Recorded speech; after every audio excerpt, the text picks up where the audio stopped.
संस्कारधानी जबलपुर के आप सब बहुत सुधी श्रोताओं को मैं हिंदी की ओर से प्रणाम करता हूं, कविता की ओर से प्रणाम करता हूं।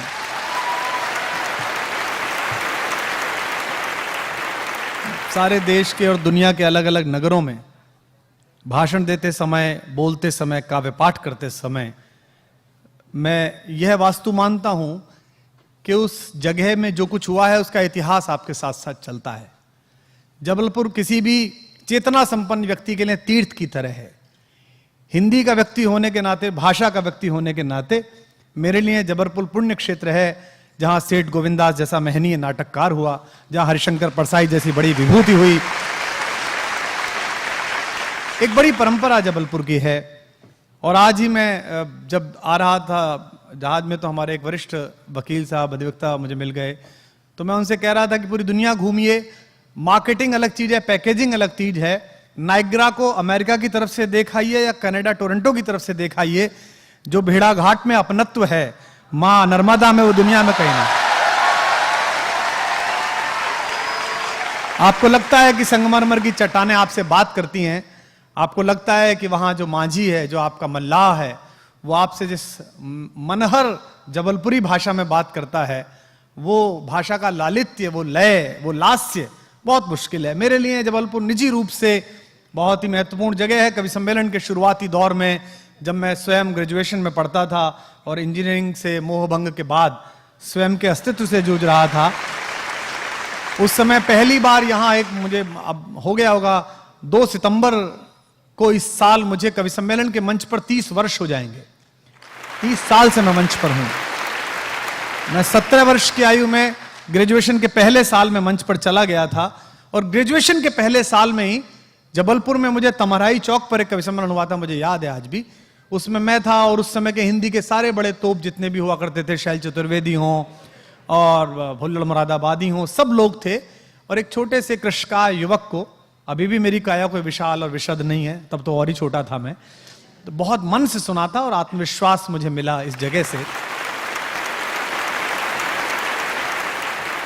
हमारे छोटे भाई बहन इस परिसर में हैं, हमारे अध्यापकगण जो पढ़ा रहे हैं वो इस परिसर में हैं, नगर के महनीय लोग हैं, नगर की प्रथम नागरिक की उपस्थिति है। मैं सबके प्रति कृतज्ञता बोध के साथ कहना चाहता हूं कि पिछले 70 वर्षों में हमारी शिक्षा परंपरा का, हमारी संस्कृति की परंपरा का जितना लोप हुआ है, उतना हिंदुस्तान के किसी वैचारिक आक्रमण में भी नहीं हुआ। भारत के ऊपर इतने आक्रमण हुए हैं कि मैं कई बार गिनतियां करता हूं तो इस हथेली पर ये उंगलियां कम पड़ जाती हैं। शक, हूण, कुषाण, चंगेज, पठान, तुर्क, तातार, मंगोल, डच, फ्रांसीसी, पुर्तगाली, अंग्रेज, इतनी प्रकार की संस्कृतियों ने हमला किया है, लेकिन उसके बाद भी हमारा संस्कार और हमारी भाषा और हमारी चेतना जीवित रही। लेकिन पिछले 70 वर्षों में ये जो एक हमारे यहां तदर्थवाद चला कि आजादी लाइए, आजादी लाइए, आजादी लाइए, अच्छा आजादी की लड़ाई लड़ते हैं, आपने भी बहुत लड़ी, यहां पे भी लड़ी गई, जबलपुर में भी लड़ी गई। इसके बाद शिक्षा का क्या करेंगे, आजादी आ जाए फिर सोच लेंगे। जिस जरीब में अब्दुल रहीम खान खाना अकबर के समय में इस देश को नाप गए, बीघा, बिस्वा, आज भी वही चल रहा है। यानी कि पूरी दुनिया में राज करने वाले हिंदुस्तानी, पेंटागन चलाने वाले हिंदुस्तानी, अमेरिका के राष्ट्रपति के 18 डॉक्टर्स की टीम में 13 भारतीय बेटे बेटियां, माइक्रोसॉफ्ट चलाने वाले हिंदुस्तानी अपना देश नहीं चला पाए। और इतना समय बिताने के बाद सामाजिक जीवन में, इतना समय बिताने के बाद सामाजिक संघर्ष में, साहित्य में, और थोड़ा सा समय बिताने के बाद राजनीति में, मैं एक बात जान पाया हूं कि इस देश की अगर प्रगति होगी, अगर आने वाले समय में हिंदुस्तान, इस भारत को बेहतर जगह बनाना है, दुनिया में रेखांकित करने योग्य बनाना है, तो मंच के पीछे बैठे हुए, मंच पर खड़े हुए या सामने बैठे हुए, इनमें से किसी व्यक्ति से आशा मत रखिए। स्वयं आप हैं आशा के केंद्र, आप हैं जो बना सकते हैं। क्योंकि 70 वर्षों में हमने कोई राष्ट्रीय प्रगति नहीं की है, हमने इंडिविजुअल प्रगतियां की हैं। मैं पहली बार जापान गया तो बड़ा आश्चर्य हुआ कि वहां जो मॉल में या किसी सरकारी बिल्डिंग में या कहीं भी जाइए, जो चढ़ने के एलिवेटर्स होते हैं, उनमें सभी लोग सीधे हाथ की तरफ खड़े रहते हैं, एक ही लाइन में, लेफ्ट पूरा खाली। हम तो फैल के चढ़ते हैं। इधर भाभी जी खड़ी हैं, इधर भैया खड़े हैं, गुड्डू को संभाला जा रहा है। तो मैंने वहां के स्थानीय संयोजक से पूछा कि भाई ये कोई नियम कानून है सरकार का? बोले नहीं, कानून नहीं है सरकार का, अपने आप ऐसे ही चलते हैं।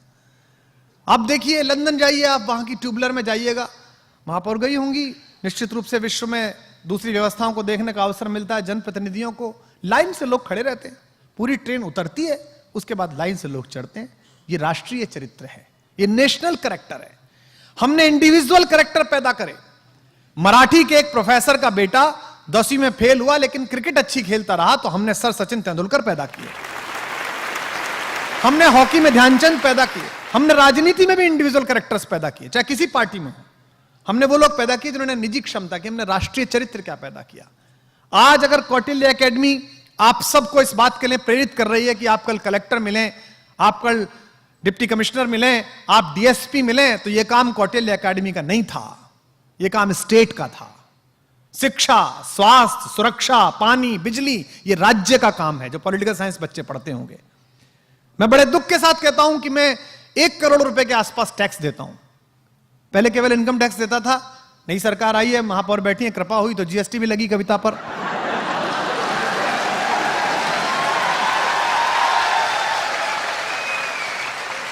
पर अच्छा है, अगर मेरी कमाई का एक हिस्सा राष्ट्र के निर्माण के काम आता है, नए आयुध आते हैं, नए अस्त्र बनते हैं, नई पुल बनते हैं, नई सड़कें बनती हैं, तो मुझे शहर देना चाहिए।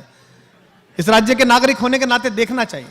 पर मैं अक्सर इस बात पर सोचता हूं, 18% जीएसटी देने के बाद, स्वामी रामदेव जी मिले मुझे एक दिन, मुझसे कह रहे थे कि गौमूत्र पे लग गया।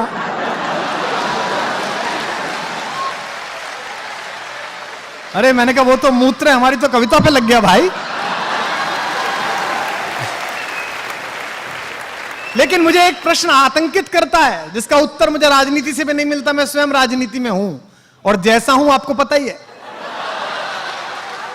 कि दूसरे छोड़िए, अपने वाले से भी नहीं सहा जाता।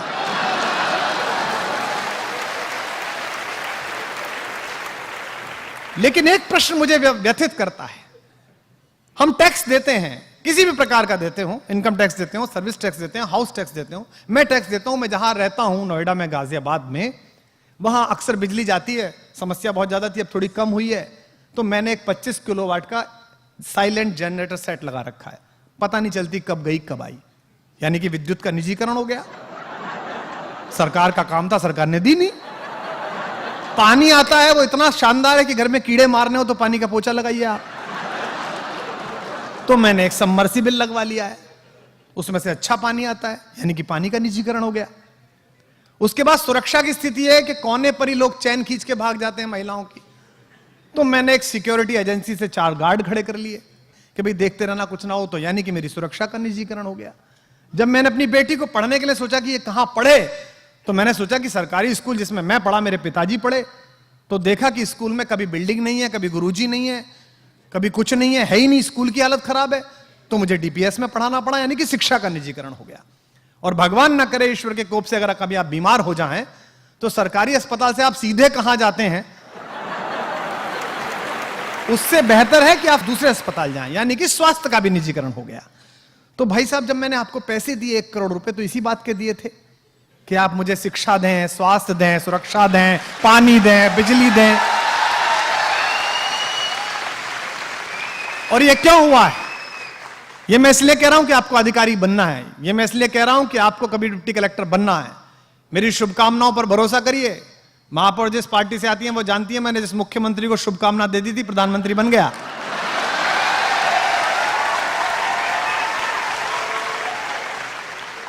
हमारा वाला ले ही नहीं रहा।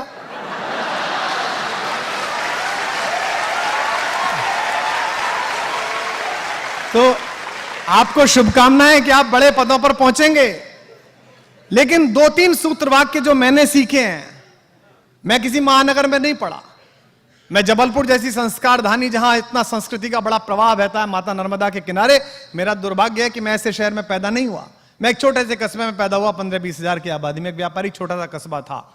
और मैंने जो जाना है, जो सीखा है, जो भी किंचित उपलब्धियां हैं जीवन में, वो एजुकेशन की वजह से नहीं है, वो लर्निंग की वजह से है। अब यहां से इन 2 शब्दों का अंतर प्रारंभ करिएगा। पूरी व्यवस्था आपने एजुकेशन पर टिका दी है, आपकी लर्निंग नहीं है। इसीलिए आप अपने गांव में रहने वाले अपने पिता को, अपने बाबा को, रसोई में काम करने वाली मां को अशिक्षित समझते हैं, और रिसेप्शन पे बैठी हुई लड़की जो 4 वाक्य अंग्रेजी के बोलती है, उसे आप शिक्षित समझते हैं, उसे महत्वपूर्ण समझते हैं। आपको कुकरी क्लास में 3 महीने का क्रैश कोर्स करके आया हुआ कुक और अपनी पत्नी, आपको लगती है इसे ज्यादा पता है, लेकिन कलेजे पर हाथ रख के बताइए, मेरी मां 80 वर्ष की है, हम 20 लोग घर में इकट्ठे हो जाएं, सारे भाई बहन या वो अकेले पिताजी के लिए भोजन तैयार करे, मुझसे बात करते हुए कढ़ी बनाते समय उसने मसालेदानी में जितना हींग डाल दिया, ना जुबान के नीचे उतरा ना जुबान के ऊपर चढ़ा। ये जो आया ये अनुभव से आया, ये लर्निंग है। भारतीय संस्कार में इसका नाम दिया गया था उपनिषद। उप माने पार, निषद माने बैठना। आपने गुरु के पास, आपने बड़े लोगों के पास बैठकर सीखा क्या? अब ये है ही नहीं, इसीलिए हमने गुरु शब्द को विस्थापित किया और शिक्षा शब्द हम लाए। मैं आप सबको ये होमवर्क देता हूं कि आप जाइएगा, गूगल करिएगा और लॉर्ड मैकाले का ब्रिटेन के पार्लियामेंट में भारत की शिक्षा व्यवस्था के बारे में दिया गया भाषण पढ़िए, वो हिंदी में भी उपलब्ध है। लॉर्ड मैकाले ने कहा, मैं उस देश में 1 दशक उत्तर से दक्षिण, पूर्व से पश्चिम तक घना घूमा हूं और मैं एक बात जान गया हूं कि उनकी शिक्षा, उनकी संस्कृति, उनका आदर्श और उनकी आस्था इतनी दृढ़ है कि हम 1000 साल शासन कर लें, हम उन्हें बदल नहीं पाएंगे। एक ही तरीका है, लॉर्ड मैकाले ने कहा एक ही तरीका है, उनके अंदर कमतरी का भाव भरिए, इंफीरियरिटी कॉम्प्लेक्स भरिए और अपनी शिक्षा उन पर थोपिए, तब उन्हें लगेगा कि ये बड़े हैं, हम छोटे हैं। और आज विश्वविद्यालयों में जाइएगा आप अधिकतम परिषदों में जाइएगा, आपको बोलने वाले क्या कहेंगे? आपको बोलने वाले कहेंगे कि स्पेन में जो पुरस्कार मिला है नोबेल का, उस लड़की ने ये वाली लाइन लिखी है, फलां चिंतक ने, अल्जीरिया के ने ये कहा था, अल्बानिया का एक चिंतक ये कहता है, क्योंकि उन्होंने पढ़ा नहीं है, उन्होंने भारत जाना नहीं है। 2 प्रकार के लोग हैं, सत्ताएं बदली 77 के बाद से, जब श्रीमती इंदिरा गांधी दोबारा आई, राजनीति का मंच नहीं है पर मैं विश्लेषक भी हूं तो उस दृष्टि से सोचता हूं, तो उन्होंने सोचा कि मेरे पराजय का क्या कारण था, तो उन्होंने पाया कि मेरी पराजय का कारण कवि थे, लेखक थे, प्रोफेसर्स थे, बौद्धिक चिंतक थे। तो उन्होंने काम किया कि सारे बौद्धिक संस्थानों के ऊपर नियंत्रण प्रारंभ किया। और ध्यान रखिए, कला, संस्कृति, शिक्षा ये नियंत्रण नहीं मांगती, ये प्रबंधन मांगती। जिस दिन शिक्षा मंत्री को लगना प्रारंभ हो जाए कि विश्वविद्यालय का कुलपति तो मेरा सेवक है, मुझे प्रणाम करे, उस दिन से शिक्षा व्यवस्था का नाश प्रारंभ हो जाएगा। वो केवल वहां प्रबंधन के लिए, नियंत्रण के लिए नहीं है। इक्ष्वाकु वंश के बड़े से बड़े राजा भी गुरु के आश्रम में प्रवेश करने से पहले अपना मुकुट बाहर रखते थे, अपने हथियार बाहर रखते थे, अपनी चप्पलें बाहर रखते थे, फिर प्रवेश करते थे महर्षि कण्व के आश्रम में, फिर प्रवेश करते थे महर्षि वशिष्ठ के आश्रम में। सबसे बड़ा नाम कौन? मानस भवन में खड़ा हूं, राम। राम पढ़ने गए, पढ़ाने कोई नहीं आया। ये जो आगे सोफे पर बैठे हमारे बड़े लोग और महत्वपूर्ण बैठे, थोड़ा सा पैसा आ जाए तो ट्यूटर लगाया जाता बच्चे के लिए। राम का ट्यूटर नहीं आया, गुरु गृह गए पढ़न रघुराई, अल्पकाल विद्या सब पाई। दशरथ बड़े आदमी थे, चाहते तो 5 ट्यूटर लगा देते, लेकिन नहीं, वो पढ़ने गए। कृष्ण संदीपन ऋषि क्या पढ़ने गए, जहां उनका सुदामा से परिचय हुआ, और वो मैत्री बाद में कहां पली। यानी कि ये गुरु पद था जिसको आपने शिक्षक में बदल दिया। तो मैं मानस भवन में खड़ा हूं, इसलिए मैं मानस से बात प्रारंभ करता हूं। मैं आज आपको नए सूत्र देने की कोशिश करता हूं, इसके बहाने दृष्टि देखिए। जीवन में जो सबसे सरल आपको लगता है कि यार ये तो राम की कहानी है, ये तो हनुमान जी का हनुमान चालीसा, इसको क्या पढ़ूं मैं, वहीं से आपकी विजय का सूत्र निकलेगा। डार्विन की थ्योरी महापौर महोदया बताई जाती है हमें। हमको पश्चिम वाले कहते हैं कि हम बंदर से आदमी बने। मैंने कहा तुम बने होगे भाई, हम तो नहीं बने। बोले आप कैसे बने? हमारे पुराणों में, हमारे शास्त्रों में सीधी प्रक्रिया है विकासवाद। ऐसा नहीं पहले दिन आदमी बन गया, हजारों साल पहले लिखे गए, 2000, 4000, 5000 साल पहले लिखे गए ये पुराण, उनमें सीधी परंपरा। हमारा पहला अवतार कौन है? मत्स्य अवतार। वो किसमें चलता है? पानी के अंदर। दूसरा कौन है? कूर्मा अवतार, कछुआ। वो किस पे चलता है? पानी और जमीन दोनों पे। तीसरा कौन है? वराह, जो पानी और जमीन के बीच की कीचड़ को भेदता है। यानी कि देखिए इवोल्यूशन हो रहा है, डेवलपमेंट हो रहा है। मछली से कछुआ, कछुए से वराह, और उसके बाद वराह के बाद क्या आया? वामन अवतार। आदमी बड़ा पैदा नहीं हुआ, पहले छोटा सा पैदा हुआ जिसने 2.5 डग में पृथ्वी नापी, फिर अवतार आपके प्रारंभ हुए। यानी कि विकासवाद की थ्योरी आपके शास्त्र में थी और आप डार्विन में ढूंढते रहे, क्योंकि आपको आदत पड़ गई थी बाहर देखने की, आपको आदत पड़ गई थी पराये लोगों के गुणों पर मुग्ध होने की। और मेरा सदा मानना है कि जो आपके पास है वो इतना महत्वपूर्ण है कि आप बाहर नहीं देखते। तो आप राम से चलिए, आपने पूरा सिस्टम आप देखिए, लड़की के रिश्ता देखने जाते हैं तो क्या कहते हैं, मैं कस्बे में पैदा हुआ, क्या कहते थे, अजी इनकम टैक्स में इंस्पेक्टर है, हाथ का कोई काम नहीं है, अपना कुर्सी पे बैठना है। पहला काम, हाथ इतना इतना खराब चीज है। मतलब ये जो पृथ्वी प्रकृति ने हमको दिया है, जिससे पत्थर तराशे गए, जिससे अजंता अलोरा उगला है पहाड़ों ने, ये इतना सामान्य काम है। चिंपैंजी और हम में अंतर जानते हैं आप? चिंपैंजी सब वो काम करता है जो हम काम करते हैं, एक काम नहीं कर सकता, जिसके कारण हम मनुष्य और वो चिंपैंजी रह गया। उसका ये वाला अंगूठा इस वाली उंगली से नहीं मिल पाता, ताकि वो पेन थाम सके, ताकि वो कूंची थाम सके, ताकि वो छेनी थाम सके।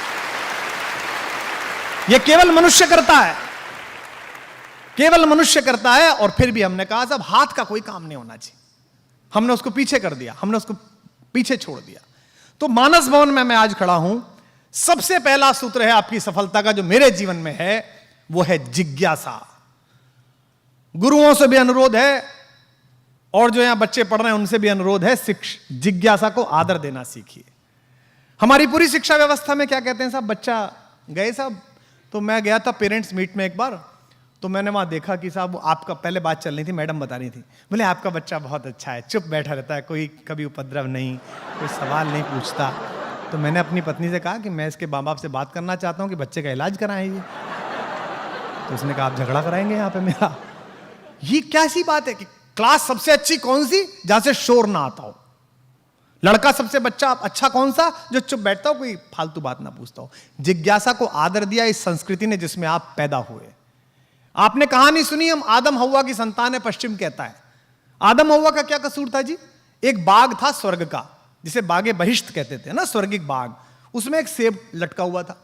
उन दोनों को क्या पता थी ये खाना है कि नहीं खाना है? उन्होंने सेब तोड़ के खा लिया। सेब तोड़ के खा लिया तो खुदा ने कहा कि तुम बाहर निकल जाओ, तुम दोनों पृथ्वी पे जाओ।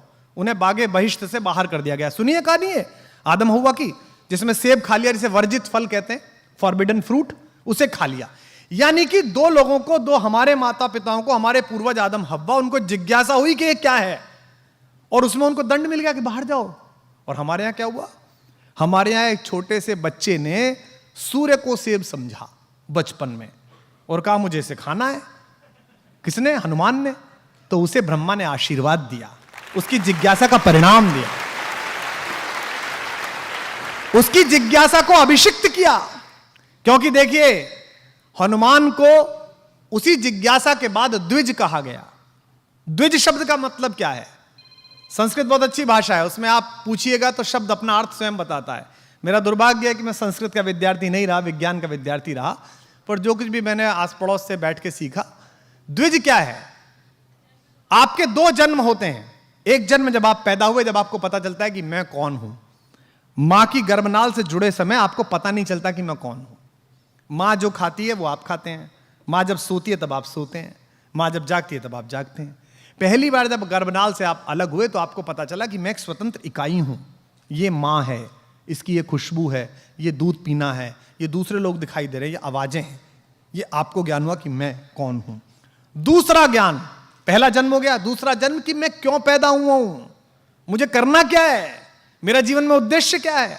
तो जितने लोग यहां बैठे हैं रात को सोते समय, आज सोचना, कल सोचना, परसों सोचना, एक हफ्ते सोचना कि मैं पैदा क्यों हूं, मैं करना क्या है, मुझे, मैं कौन हूं, मैं आया किस लिए हूं। इसलिए थोड़ी आया हूं कि सुबह खाना खाऊं, शाम को खाना खाऊं, सो जाऊं, सुबह जो है वो मोदी जी के स्वच्छता अभियान में चला जाऊं। इसके लिए थोड़ी पैदा हुआ हूं। मेरा जीवन का उद्देश्य क्या है? तो हनुमान को बताया गया कि तेरा जीवन का उद्देश्य ये है, पर तुमने ये अपराध किया है, इसका दंड ये है कि तुम इसे तभी याद कर पाओगे जब कोई याद दिलाएगा। तो एक जामवंत आए जिन्होंने कहा कि भाई तुम इस काम के लिए पैदा हुए, और वो काम हो गया। तो जिज्ञासा का आदर करना सीखिएगा, और जिज्ञासा का आदर हमारी पूरी भारतीय मनीषा में है। शिष्य ने गुरु से कहा कि आप कौन हैं? तो गुरु ने कहा कि मैं ईश्वर हूं, अहम ब्रह्मास्मि। तो उसने कहा अच्छा आप ईश्वर हैं, तो मैं कौन हूं? तो गुरु ने कहा तत्वमसि, तू भी ईश्वर है। तो शिष्य ने कहा फिर ये पूरी दुनिया कौन सी है? तो उसने कहा यह सर्वम जगदम खलु, ये पूरा संसार ही ईश्वर है, ये सभी ब्रह्म है। यानी कि जिज्ञासा प्रारंभ हुई। जिज्ञासा का इतना सम्मान भारतीय संस्कृति में है कि एक छोटा बच्चा, एक मुनि का बच्चा, बहुत पूछता था सवाल। उसके पिता ने एक यज्ञ किया। यज्ञ करने के बाद वो अपने पिता से पूछने लगा, ये गाय किसे दोगे? ब्राह्मणों को। ये अग्नि किसे दोगे? यज्ञ की, अग्निहोत्र ब्राह्मणों को। अच्छा ये किसे दोगे चावल वंचितों को, ये किसे दोगे, बहुत सवाल पूछा। आखिर में वो नचिकेता अपने पिता से बोला मुझे किसे दोगे, तो बाप नाराज होकर बोला तुझे दूंगा यमराज को। और आपको कथा मालूम है कठोपनिषद की, नचिकेता यमराज के द्वार गए और यमराज ने उन्हें मृत्यु और जीवन का ज्ञान दिया। यानी कि जिज्ञासा में एक छोटा बच्चा भी भगवान के पास पहुंचा और भगवान ने उसकी जिज्ञासा का शमन करके वापस भेजा। यह भारत का संस्कार है। तो जितने शिक्षक यहां पर हैं मैं उनसे अनुरोध करता हूं, जितने अभिभावक यहां पर हैं, बच्चे की किसी भी प्रकार की जिज्ञासा के प्रति क्रोधित मत होइए। जिज्ञासा से ही उसका वर्तुल खुलेगा ज्ञान का। दुनिया में सेब कब से नीचे गिर रहा था, किसी ने नहीं सोचा। एक आदमी ने सोचा कि नीचे क्यों गिर रहा है। उस समय तो अगर उसके माँ बाप से उसने कहा हो जी ये सेब नीचे क्यों गिरा, तो बाप ने कहा होगा लड़का पागल हो गया, बताइए भाई, अबे सेब ऊपर थोड़ी जाएगा, नीचे गिरेगा। पर क्यों गिरेगा ये जब उसने जाना तो आपको हवाई जहाज की सुविधा प्राप्त हुई, आपको सैटेलाइट प्राप्त हुआ।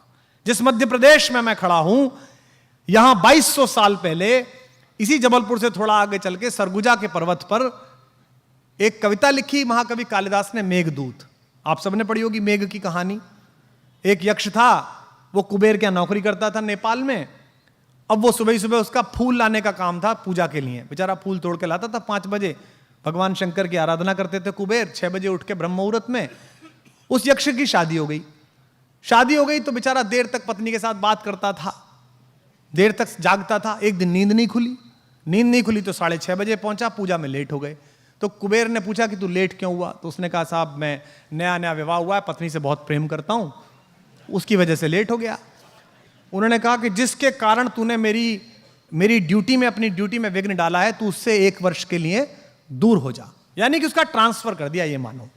तो उसको भेज दिया सरगुजा। उसने यहां से अपनी पत्नी को पत्र लिखे। अब डाकिया तो था नहीं, तो उसने मेघ पर पत्र लिखे। वो कविता बनी मेघदूत। पढ़ी होगी आपने, सुना होगा कि मेघदूत लिखा गया। मैं दावे के साथ कहता हूं कि आज से 2200 वर्ष पहले, 2500 वर्ष पहले जब मेरे पूर्वज कालिदास ने कविता लिखी, तो विज्ञान के पूर्वज उस पर हंसे कि यार बादल पे भी कोई संदेश भेज सकता है, पागल हो गया है क्या ये, कवि है, मूर्खतापूर्ण बातें कर रहा है, बादल पे कोई कैसे लेटर लिखेगा। लेकिन अगर उस समय के भारतीय वैज्ञानिकों ने हमारे कवि को गंभीरता से लिया होता और सोचा होता कि कुछ हो सकता है, तो आज जो ये मोबाइल के ऊपर MMS उतरता है, जो वीडियो उतरता है, ये टेक्नोलॉजी सबसे पहले हम लाए होते, क्योंकि मेघदूत के समय से हमारे पास ये तकनीक है।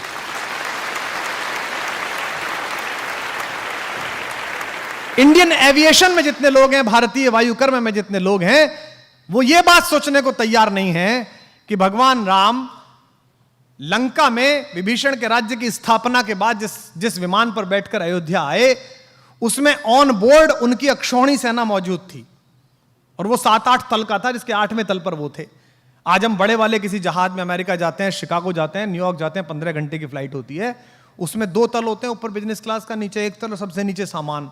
तो बड़ा उसका महत्व बताया जाता है, कितना बड़ा जहाज है, इसमें आप बैठ के जा रहे हैं। वो ऐसा था कि उसमें 7-8 तल थे। अब इसे बोल दो तो कुछ हमारे नव बौद्धिकतावादी हैं, कहते हैं जी आप तो पोंगा पंडितों जैसी बात करते हो। अमेरिका को देखो, वो इन्हीं बातों पर बात कर रहा है, वो आपकी अंतर्ध्यान थ्योरी पे काम कर रहा है। और पुराने लोग बैठे हैं, याद करके बताएं, सीनियर्स लोग बैठे हैं, आज से 50 वर्ष पहले, 170 साल पहले क्या किसी ने सोचा था कि आकाशवाणी होती होगी? हमारे यहां कहा जाता ना आकाशवाणी हुई, उसके बाद नारद ने आकाशवाणी सुनी। आकाशवाणी क्या था? आकाशवाणी विज्ञान का ऐसा ही कोई प्रारूप रहा होगा जो हम मूर्खों को भी पता नहीं है। दुनिया का पहला टेलीकास्ट, लाइव टेलीकास्ट किसने किया? संजय ने। पूछा और कैसे आदमी को दिखाया? हम तो आंख से देखते हैं, वो तो अंधे आदमी को दिखाया। भाई धृतराष्ट्र तो अंधे थे। धृतराष्ट्र ने कहा कि धर्मक्षेत्रे कुरुक्षेत्रे माम का पांडवश्चैव किम कुर्वत संजय, युद्ध की इच्छा से इकट्ठे हुए मेरे बेटे और पांडु के बेटे क्या कर रहे हैं ये बताओ। तो संजय ने बताया लाइव डॉक्यूमेंट्री से। वो लाइव कमेंट्री ही तो गीता में है, जब भगवान बीच में खड़े हुए हैं, पर हमारा ध्यान नहीं है। तो इसलिए आसपास की जितनी चीजें, उनका मैनेजमेंट देखिएगा, उनकी जिज्ञासा का मूर्त भाव देखिएगा। और सदा यह ध्यान रखिए, सफलता की दूसरी कुंजी, पहली कुंजी जिज्ञासा, जो मुझे लगता है, हो सकता है मुझसे लोग सहमत ना हो, दूसरी कुंजी है धैर्य। धैर्य अपने आप में एक अद्भुत प्रसाद है मनुष्य को दिया हुआ। अगर पहला पत्थर जिस समय दशरथ मांझी ने उस पर्वत पे मारा तो लोग उस पर हंसे, लेकिन उसने धैर्यपूर्वक 20 साल पत्थर मारा तो पहाड़ को रास्ता छोड़ के खड़ा होना पड़ा कि तू आदमी है, तू जीत गया, जा। और मैं मानस भवन में खड़ा हूं, मैं फिर वहीं पर आता हूं, रामचरित मानस पढ़िए अपनी दादी के पास बैठ के, अपने दादा के पास बैठ के। राम का धैर्य देखिए, राम का धैर्य विष्णु का धैर्य नहीं है। मुझे क्षमा करें, भगवान है विष्णु, लेकिन वो तटस्थ धैर्य है, आराम से लेटे हुए हैं क्षीर सागर में, शैया बना के प्रेम पूर्वक। माता लक्ष्मी पैर दबा रही है, ऊपर शेष नाग का फन है, देख रहे हैं दुनिया में चल क्या रहा है, मूर्ख कर क्या रहे हैं, ये हो क्या नाटक रहा है। राम का धैर्य तो जीवित रहते हुए उसी व्यवस्था का धैर्य है। राम को प्रोवोक करने की एक हरकत दुनिया नहीं छोड़ी। पुत्र के रूप में सोचिए वो लड़का कैसा होगा, वो व्यक्ति कैसा होगा जिसका राज्याभिषेक होना जा रहा है और एक सेकंड में पता चला कि वन चलो कपड़े उतारो, अब ये वलकल पहनो, पत्नी को लो और निकलो। कितना कठिन समय। लेकिन राम राज्याभिषेक होगा, मैं राजा बनूंगा, इस पर प्रसन्न नहीं है, और मुझे वनवास मिल गया, इस पर दुखी नहीं है। यही राम होना, यही राम होना है। लोग समझते हैं जंगल में पोस्टिंग, लोग समझते हैं कोने में पोस्टिंग, लोग समझते हैं वहां काम करना है तो कैसे काम होगा, मेरे लिए तो पनिशमेंट हो गया। यही अवसर है जो आपको ईश्वर दे रहा है। दशरथ के पुत्र राम जब तक अयोध्या में रहे युवराज राम कहलाए, श्री राम कहलाए, और जब जंगल जाकर लौटे तो मर्यादा पुरुषोत्तम भगवान राम कहलाए। इस पूरी यात्रा ने उन्हें भगवान बनाया, इस धैर्य ने उन्हें भगवान बनाया, और अद्भुत धैर्य है उनके पास। उनका अपमान करके कोई चला जाता है, वो धैर्य के साथ मुस्कुराते रहते हैं। उनकी पत्नी का हरण हो जाता है, उसके बाद भी वो धैर्यपूर्वक पूरी व्यवस्था करते हैं। और एक बात सोचना आप सब लोग, राम, मैं अक्सर इस बात पर बहुत अंदर तक थ्रिल रहता हूं। राम अयोध्या से चले, उस समय का सबसे बड़ा खानदान था वो। हिंदुस्तान में जो कुछ भी बड़ा था उन्हीं क्या पैदा हुआ। इक्ष्वाकु, अज, रघु, दिलीप, पुररवा, ययाति, नहुष, दशरथ, सब बड़े आदमी उन्हीं क्या। भारत का नाम जिस पर रखा गया वे भी उन्हीं क्या पैदा हुए, भरत, सब उन्हीं क्या पैदा हुए। लेकिन उसके बाद भी जब राम एक वलकल पहनकर चले तो रास्ते भर में राजाओं को भी तो पता चला होगा कि भाई दशरथ का लड़का जा रहा है, वो भी तो मिलने आना चाहते होंगे। राम उनसे सहायता भी ले सकते थे। जिस पंचवटी में मां सीता का हरण हुआ है वो तो उनकी नंदसाल के बिल्कुल बगल में, कौशल प्रदेश में, रायपुर में, वो बिल्कुल बगल में थे। वो अपने नाना से कह सकते थे, अपने मामा से कह सकते थे कि साहब आप जरा मेरी सहायता करो, मेरी पत्नी का अपहरण हो गया, सेना दे दो जरा, मैं चलूंगा। उन्होंने ऐसा नहीं किया। उन्होंने एक भी राजा को अपने साथ नहीं लिया। उन्होंने रास्ते भर आप जैसे और हम जैसे लोगों को साथ लिया। किनको? सामान्य वंचितों को, दलितों को। उन्होंने वनवासियों को साथ लिया, उन्होंने मल्लाहों को साथ लिया, उन्होंने मां शबरी का आशीर्वाद लिया, उन्होंने केवट को साथ लिया, उन्होंने वंचित सुग्रीव को गले लगाया, क्योंकि वो जानते थे कि जिस अनाचार से वो लड़ने के लिए जा रहे हैं वहां धनिकों की और राजाओं की नहीं, सदाचार की आवश्यकता पड़ेगी, वहां आत्मा की दीप्ति की आवश्यकता पड़ेगी। तो राम का यह धैर्य ही उन्हें विजेता बनाता है। भाई रावण को तो बाली हरा चुका था पहले, आपने कहानी सुनी होगी। रावण को तो शहसबाहु भी हरा चुका था। रावण कोई ऐसा अर्जेंटीना नहीं था, ऐसा ब्राजील नहीं था कि हराना मुश्किल था। उसको तो हरा चुके थे दोनों। बाली तो उसको अपने बगल में दबाकर और उसने किले की दीवार का चक्कर लगा दिया था बाली ने। जब हनुमान को बांधा है और हनुमान से रावण ने कहा कि तू मुझे जानता नहीं मैं कौन हूं, तो हनुमान ने क्या कहा? हाँ जानता हूं, वो बाली वाला, मैंने सुना था आपकी लड़ाई बहुत, परिचय है मेरा आपसे। हनुमान ने क्यों कहा? ताकि उसका कॉन्फिडेंस लूज हो। लेकिन भगवान जब बाली और सुग्रीव के जनपद में पहुंचे तो उन्होंने बाली का साथ नहीं दिया, उन्होंने वंचित को चुना। वो उसके साथ खड़े रहे जिसका अधिकार छीना गया, जिसका राज्य छीना गया, जिसकी पत्नी तारा का बलात् अपहरण किया गया है, और उन्होंने बाली का वध किया। जबकि बाली भी उनका प्रशंसक था, उनका भक्त था। मरते समय बाण लगने के बाद प्रणाम की मुद्रा में बाली ने पूछा है भगवान से, मैं बैरी सुग्रीव प्यारा, अवगुण कवन नाथ मुहि मारा। मैं बैरी हो गया, सुग्रीव आपका प्यारा हो गया, मुझ में ऐसा कौन अवगुण था मुझे मार दिया? तो राम ने उसको उत्तर दिया कि अनुज वधु भगिनी सुत नारी, छोटे भाई की पत्नी, भगिनी बहन, सुत नारी बेटे की पत्नी, सुन सठ कन्या सम ए चारी। हे मूर्ख, ये चारों बेटी के बराबर होती हैं। इन्हें कुदृष्टि बिलो कहीं जो है, इन्हें गंदी दृष्टि से जो देखता है उसका वध करने में पुण्य मिलता है, पाप नहीं होता है। ये उसको उत्तर दिया उन्होंने भगवान। अगर भगवान की विजय अपने लिए होती, अगर धैर्य ना होता तो वो बाली को लेकर चल देते। बाली हरा चुका था, उन्होंने कहा नहीं बाली तू नहीं चाहिए, तू नालायक है, तूने इस छोटे भाई को मारा है, इसकी पत्नी का हरण किया, मैं तेरा तो वध करूंगा, ये वंचित है, इसे लेके चलूंगा। तो राम ने क्या किया? राम के साथ जितने लोग हैं, राम का धैर्य अद्भुत है। और यहां जो अध्यापक है उनसे निवेदन है, राम की लीडरशिप क्वालिटी अद्भुत है। राम ऐसे ही राम नहीं बने हैं। मत पढ़िए हिंदू होकर, इस परिसर में बहुत सारे इस्लाम मतावलंबी हमारे दोस्त बैठे होंगे और किसी जाति धर्म के लोग बैठे होंगे, कहानी की तरह पढ़िए और फिर देखिए कि राम जैसा लीडर कहीं नहीं है। वो उस व्यक्ति की क्वालिटी को डेवलप करते हैं, उसे इंस्ट्रक्ट नहीं करते। उन्होंने सुग्रीव की क्वालिटी को डेवलप किया। एक ऐसा डिप्रेस आदमी जिसकी पत्नी का हरण हो गया, जिसका राज्य छीन लिया गया, भाई ने लात मार के भगा दिया, उसको उन्होंने कल्टीवेट किया और सुग्रीव महारथी के रूप में बना और उस युद्ध में सुग्रीव की महत्वपूर्ण भूमिका रही।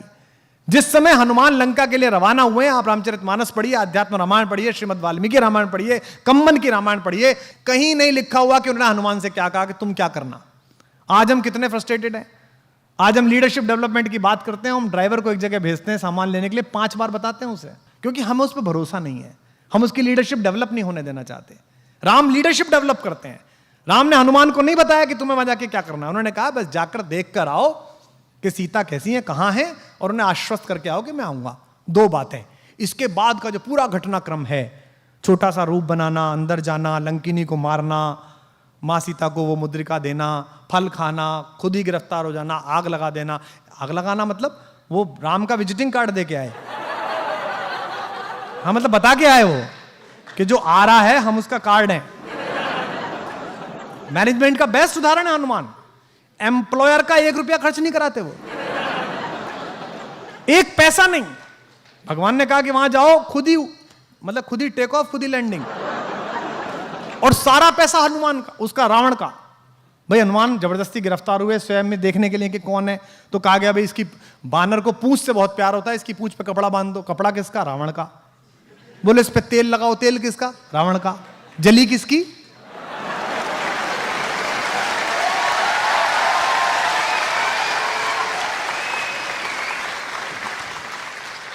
बेस्ट एम्प्लॉय, सर्वश्रेष्ठ व्यक्ति, कोई ना नुकर नहीं। भगवान राम के जीवन में जो 2 कठिन समय आए, उन दोनों में उन्होंने ही पार लगाई।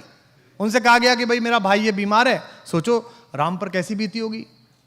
भगवान राम के जीवन का सबसे कठिन रात वो है जब उनके भाई को मूर्छा आई।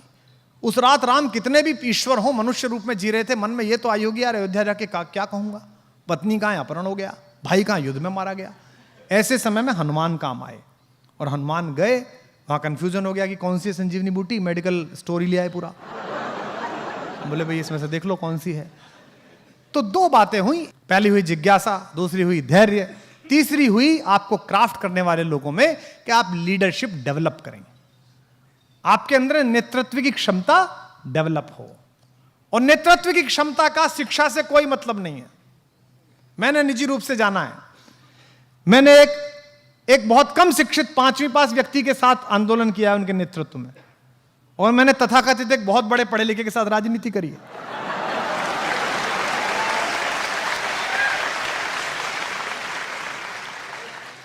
नेतृत्व क्षमता का पढ़ाई लिखाई से कोई मतलब नहीं है। नेतृत्व क्षमता पैदा करना आपकी आत्मा की शुचिता पर निर्भर है। आपको जब यह लगता है, राम को भी तो लग सकता होगा कि यार हनुमान में इतना तेज है, कहीं यही ना राजा ना बन जाए, कहीं इसकी आरती ज्यादा ना होने लगे। और हमारे यहाँ तो मराठी में एक कथा भी आती है, प्रथम नागरिक मराठी भाषी हैं, तो मैंने एक लोकगीत में कथा सुनी वहाँ कि भाई जब नल और नील पत्थर तैरा थे राम लिख कर, तो भगवान राम अकेले बैठे थे, उन्होंने सोचा कि यार मैं भी तैरा दूं, तो उन्होंने एक पत्थर को उठाया और छोड़ा उस पर, तो वो डूब गया। तो उन्हें लगा यार आसपास कोई देख नहीं ले कि हमारे नाम पे काम चल रहा है और हमारा खुद का ही नहीं तैरा। तो उनके मुंह पर एक बड़ी लज्जा की, संकोच की रेखा आई। तो उन्होंने नल नील की तरफ देखा, तो नल ने कहा कि प्रभु आप छोड़ दीजिए, हम बना लेंगे आप। तो उन्होंने कहा चलिए मैं नहीं बनाता, पर तुम्हारा कैसे तैर रहा है, मेरा क्यों नहीं तैर रहा। उन्होंने कहा हमने पत्थर पर राम लिखा, ये अमर नाम है, ये भवसागर को पार करने वाला नाम है।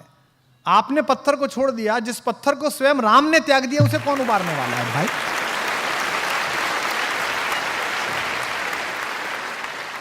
तो लीडरशिप इस बात से निर्भर होती है कि आप इस बात में कितना विश्वास करते हैं कि ईश्वर द्वारा तय किया गया मेरा भाग्य किसी मनुष्य के निपटाने से, खत्म करने से, बढ़ाने से ना बढ़ेगा ना घटेगा।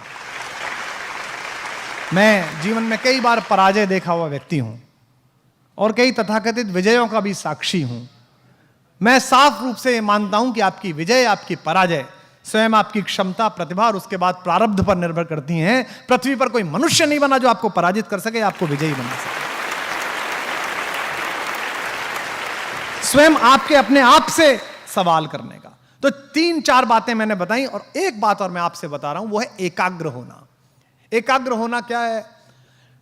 खुद से बात करना। भाई देखो, आधे आधे, 1/3 बनना चाहते हो, 1/3 क्रिकेटर बनना चाहते हो, थोड़े से हीरो बनना चाहते हो, थोड़ा सा गाना गाना चाहते हो, थोड़े से अच्छे बेटे बनना चाहते हो, थोड़े से अच्छे प्रेमी प्रेमिका बनना चाहते हो, थोड़े से अच्छे विद्यार्थी बनना चाहते हो। इसमें का कुल मिला के आखिर में कुछ नहीं बन पाते। मेरे जीवन में जब हिंदी की कविता के साथ जीने का समय आया इंजीनियरिंग से फरार होकर, तो मेरी बहन ने मुझसे पूछा, हमारे समय में जब माँ बाप समझाते तो ऐसे नहीं समझाते थे कि जैसे ये जोशी साहब काउंसलिंग कराते हैं आपकी, कि एक मैडम बैठ जाती हैं, एक वो बैठ जाते हैं, वैल आप क्या करना चाहते हैं, किस में रुचि। ना, हमारे तो पिताजी डायरेक्ट समझाते थे, और उसमें पिताजी का आध्यात्मिक, मानसिक, हार्दिक और शारीरिक चारों प्रकार का बल लगता था। कोई मुझसे कहता है कि साहब माँ के पैर के नीचे जन्नत होती है, पिताजी के पैर के नीचे क्या? मैंने कहा जूता। उन्होंने जब मुझे समझाया और वो हार गए कि नहीं मैं तो कविता पढ़ूंगा, बीए करूंगा, तो मेरी बहन जो मुझसे बड़ी है, प्रोफेसर है वो, जिसने मेरा नाम विश्वास कुमार से कुमार विश्वास किया बाद में, उसने मुझसे पूछा तू करेगा क्या कविता करके, जिंदा कैसे रहेगा? तो मैंने उसको कहा कि हाँ जिंदा रहूंगा आराम से, क्योंकि हिंदुस्तान तो बड़ा आस्तिक देश है, जिसके दरवाजे पे 2 भजन गाऊंगा वही सुबह खाना खिलाएगा, शाम को खाना खिलाएगा। और ये ऐसा नहीं था कि हास्य में कहा गया था, ये मजाक में कहा गया था, ये कृत संकल्प था अंदर से कि अगर ऐसी भी कभी स्थिति आई तो ऐसा कर लेंगे। कहीं 4 बाद लाइन सुनाएंगे, एक गीत सुनाएंगे, आदमी सुबह का खिलाएगा, दूसरे गांव जाके दूसरा सुनाएंगे, वो खिलाएगा, कोई कपड़े सिलवा देगा, जीवन चल जाएगा। कम से कम तृप्त रहूंगा कि जो चाहता था वो कर रहा हूं, कविता लिखनी थी लिख रहा हूं, साहित्य पढ़ना था पढ़ रहा हूं। यह है एकाग्र भाव। अर्जुन एकाग्र हैं, बाकी सबको सब दिखता है, किसी को मछली दिखती है, किसी को कुछ दिखता है, अर्जुन को सिर्फ आंख दिखती है मछली की। इसलिए द्रोणाचार्य अपने पुत्र से भी अधिक प्रेम करते हैं उन्हें, और इस बात की टीस महाभारत के हर समकालीन पात्र को है कि गुरुवर द्रोण अर्जुन से इतना प्यार क्यों करते हैं। आपको भी लगता होगा कि फला वाले सर इस बच्चे को ज्यादा प्यार करते हैं, इसकी तरफ ज्यादा है, ऐसा नहीं है। वो किसी के प्रति भेदभाव नहीं है, वो केवल इतना है कि एकाग्र कौन है, क्योंकि दुनिया में केवल 2 ही परंपरा हैं जो अपने से आगे बढ़ने पर खुश देखती हैं सामने वाले को। एक पिता अपने पुत्र को आगे जाते हुए देख के गर्व से ऊंचा हो जाता है, और एक गुरु अपने शिष्य को बड़ा होते हुए देखकर गर्व से प्रसन्न हो जाता है। और एक बात और ध्यान रखिएगा, असफलताएं केवल यह सिद्ध करती हैं कि सफलता का प्रयास पूरे मन से नहीं हुआ। हमारा सबसे सफल भारत का एक विश्व नागरिक कौन है जिसे हिंदुस्तान जाति, धर्म, पॉलिटिक्स, दक्षिण उत्तर से बढ़कर जिसे प्रेम किया है आज तक गांधी के बाद? देखिए आप, बिना कहे नाम निकलता है एपीजे अब्दुल कलाम। इस देश ने अद्भुत प्रेम किया उनसे, और उनके जीवन में एक क्षण आया कि वो आत्महत्या कर रहे थे। वो देहरादून गए एनडीए सेलेक्ट होने के बाद, पैसे नहीं थे दक्षिण से रामेश्वर से देहरादून जाने के, तो उनकी एक विवाहित बहन थी, उसने अपने जेवर बेच दिए, पर उस जेवर से भी एक ही तरफ का किराया मिल सकता था। तो कलाम साहब ने अपनी बहन से कहा कि चिंता मत करो, मैं 200% सेलेक्ट होऊंगा, और उसके बाद तो फौज मुझे रख लेगी और मैं आपके लौटा दूंगा पैसे। लेकिन वहां सिलेक्शन नहीं हुआ। तो ऋषिकेश कभी आप जाइए, वहां शिवानंद आश्रम है लक्ष्मण झूला के पास, वहां पहाड़ियां थी पहले, उस पहाड़ी पर शाम के समय वो पहुंचे आत्महत्या के इरादे से कि अब तो जीवन निस्सार हो गया, जाने तक के पैसे नहीं है। वहां शिवानंद स्वामी जी टहल रहे थे, उन्होंने देखा कि युवक घूम रहा है, बड़ा विक्षिप्त सा, बड़ा परेशान सा। उन्होंने पूछा बेटा यहां आओ, क्या बात हो गई? तो वो कहने लगे, मुसलमान व्यक्ति, हिंदू साधु, राजनीति करने वाले लोग सुने।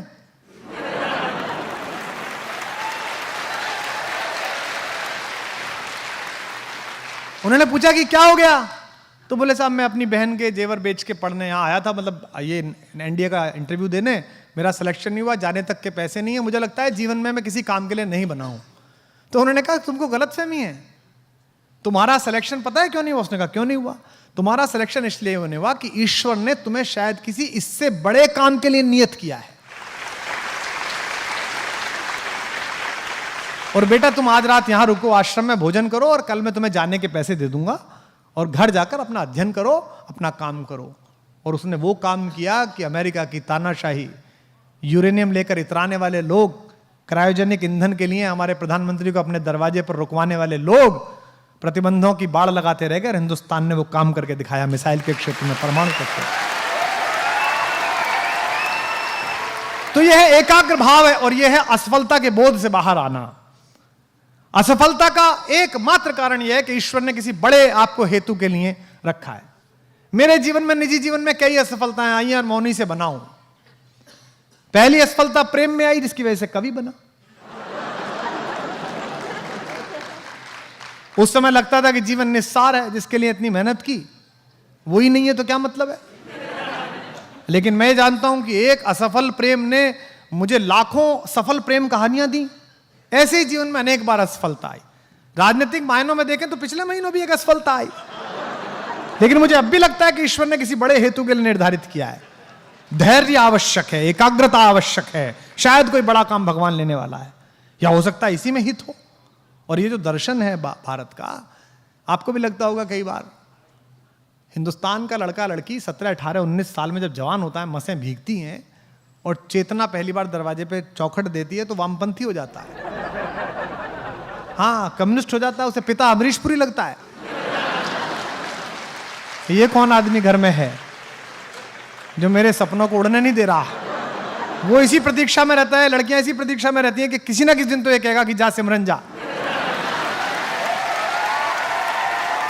लेकिन थोड़ा समय बीते तो वो सनातनी हो जाता है, क्योंकि एक समय आते आते उसको पता चलने लगता है कि मेरे एफर्ट्स, मेरी क्षमता, मेरी प्रतिभा अपनी जगह है, प्रारब्ध अपनी जगह है, वो काम करेगा। अगर मैं नियोजित तरीके से लगा रहा तो एक ना एक दिन उसका प्रतिफल मिलेगा। मैं निजी जीवन की व्याख्या से कह रहा हूं। जब मैंने कवि सम्मेलनों की कविता को कॉर्डलेस माइक के साथ, कॉलर माइक के साथ, म्यूजिक के साथ शुरू किया तो 2004 के आसपास मेरा इतना विरोध हुआ कि देश के 28-30 कवि मेरे साथ नहीं बैठते थे मंच पे। वो लिख के देते थे कुमार विश्वास आएगा तो हम नहीं आएंगे, जो आजकल सेल्फी खिंचाने भतीजे को लाते हैं। लेकिन मुझे पता था कि ये प्रारूप बदलेगा, अगर मेहनत की जाएगी तो कुछ होगा। क्योंकि किसी शिक्षा संस्थान में नहीं गई, मेरी दादी भी कहती थी मुझसे बचपन में, लाला मन से रोए तो फूटी आंख से भी आंसू निकले। रोना मन से है, काम मन से करना है। तो एकाग्र भाव, इसको अपने, आप जो भी परीक्षाएं देने जा रहे हैं, जो भी कुछ करने जा रहे हैं, इसलिए मत करिएगा कि आपको टॉप करना है, इसलिए मत करिएगा कि पिताजी ने यहां भेजा है, इसलिए मत करिएगा कि ये कामयाब करना है। और अगर नहीं करना है, मन से नहीं आ रहा कि नहीं करना है, तो कल छोड़ने के बजाय आज छोड़िए कि नहीं करना। फिर ये सोचिए कि करना क्या है। जैसा मैंने बताया ना, द्विज होने का अर्थ यह कि मेरे जीवन का उद्देश्य क्या है, मैं पैदा क्यों हुआ हूं। मतलब पैदा हुए और आप यूं ही, अकबर इलाहाबादी हमारे एक शायर थे, इलाहाबाद हाईकोर्ट में जस्टिस थे वो, उनका एक बड़ा अच्छा शेर है कि क्या कहें अहबाब वंशजों, हमारे आने वाली पीढ़ियों, क्या कहें अहबाब। किसी ने पूछा चाचा आपने क्या किया, तो उनका शेर था कि क्या कहें अहबाब, क्या कारे नुमाया कर गए, क्या हमने एग्जीबिशन लायक काम किया, बताने लायक काम किया। और काम बताया अगली लाइन में, क्या कहें अहबाब, क्या कारे नुमाया कर गए, बीए करी, नौकर हुए, पेंशन मिली, फिर मर गए। ये क्या हुआ भाई आपका?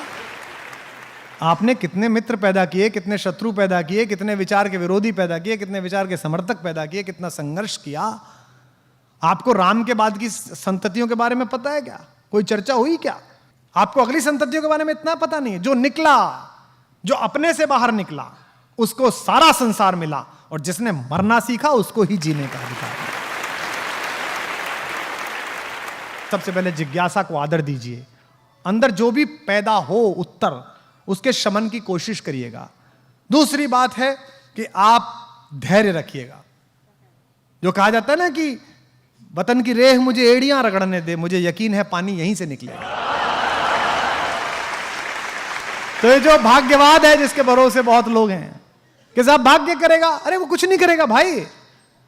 ये पाप का आवरण है, भाग्यवाद आवरण पाप का और शस्त्र शोषण का, जिससे रखता बचा भाग दूसरे जन का। ये भाग्यवाद क्या है? ये स्वयं को बचाने की, आलस्य की उद्घोषणा है। ये हो जाएगा, भगवान जी क्या करेंगे? अरे आप पहले करोगे। धर्मो रक्षति रक्षिता, धर्म उसकी रक्षा करता है जो अपनी रक्षा करता है।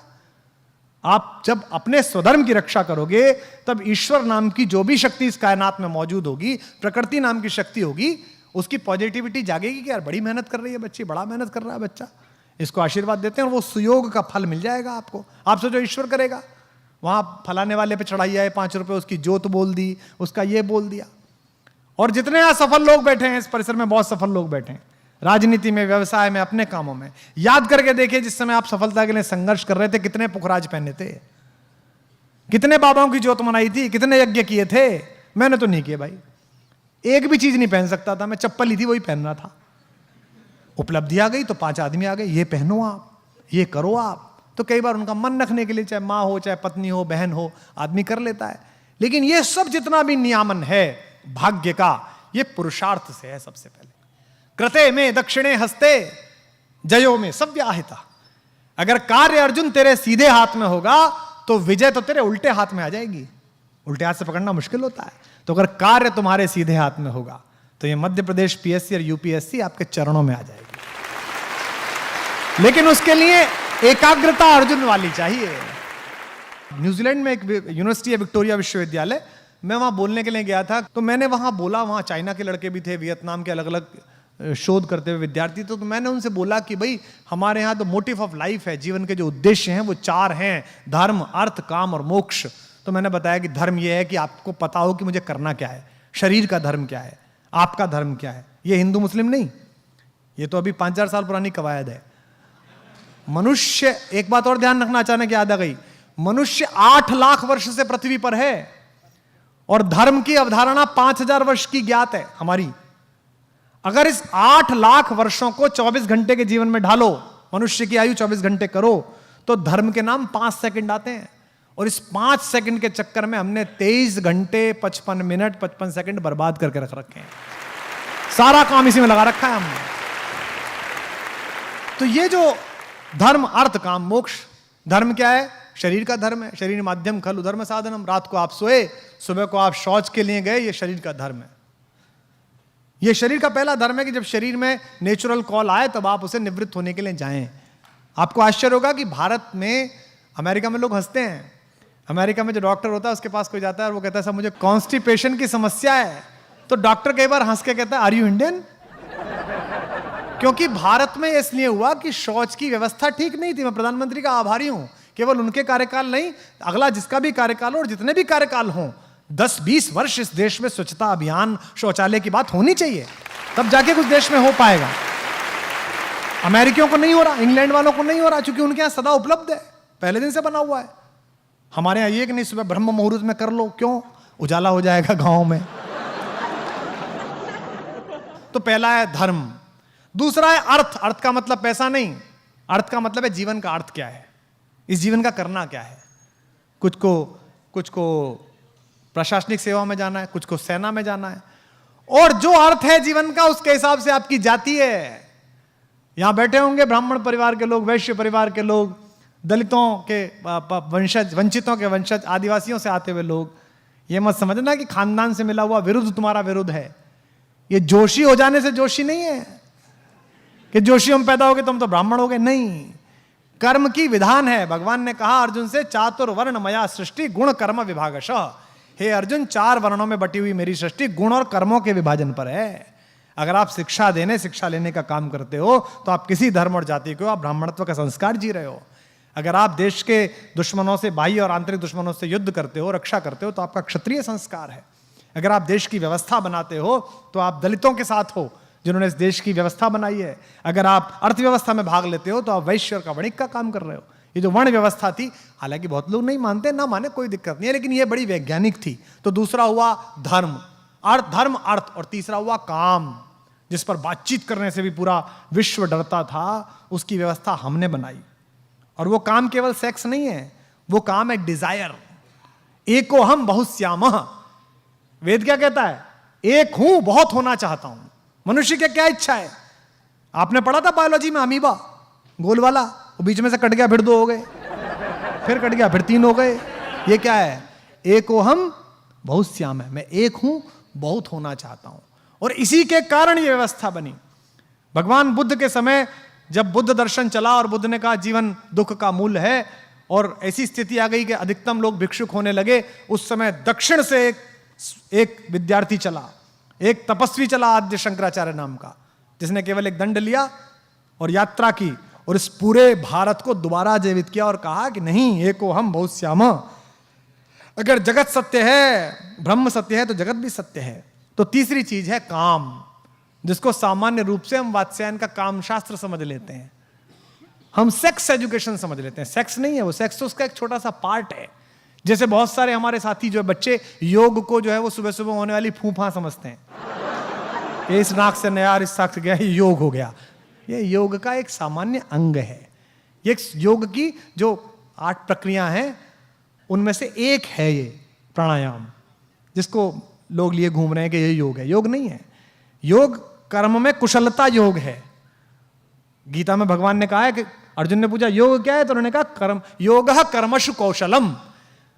मैं फिर वहीं आ गया एकाग्रता पर, जो मैं आपसे कह रहा था भाइयों, छोटे भाई बहनों, जो एकाग्रता है कर्म की वो योग है। मेरे पिताजी प्रोफेसर एंड रिटायर हुए, 85 वर्ष के हैं। उन्होंने पीएचडी कराई है। हम जैसों को मूर्खों को ज्ञान देने की कोशिश की है, ले नहीं पाए हम पूरा। और मैं अक्सर देखता हूं कि वो अपने बगीचे में जो घर में बना हुआ है उसमें सुबह ही सुबह सिद्धांत वो करते रहते हैं निराई विराई पौधों की।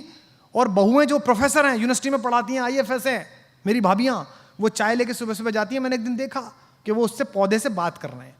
वो कह रहे हैं अच्छा तो श्रीमान जी आपकी जड़ यहाँ निकल आई, ओहो हो आप तो बहुत फजीता करोगे, चलिए आपको एक नया गमला देते हैं आज हम। और उसको लेके वो बात कर रहे हैं। मूर्ख थोड़ी है कि पौधे से बात करेंगे, कर्म की कुशलता के साथ कर रहे हैं। वो खुरपी लगाना, उसमें खाद डालना, पानी लगाना, उसे भी टालने काम की तरह। उन्हें किसी ने नहीं कहा, उनके बेटे पुत्रवधुओं की इतनी आय है, इतना पैसा है कि वो 10 माली रख लें, लेकिन वो खुद कर रहे हैं क्योंकि वो कर्म में कुशलता है। याद करके देखिए आपने आखिरी बार ऐसा कौन सा काम किया था जिसमें आप इतने एकाग्र थे कि आपको आवाज नहीं सुनाई दी।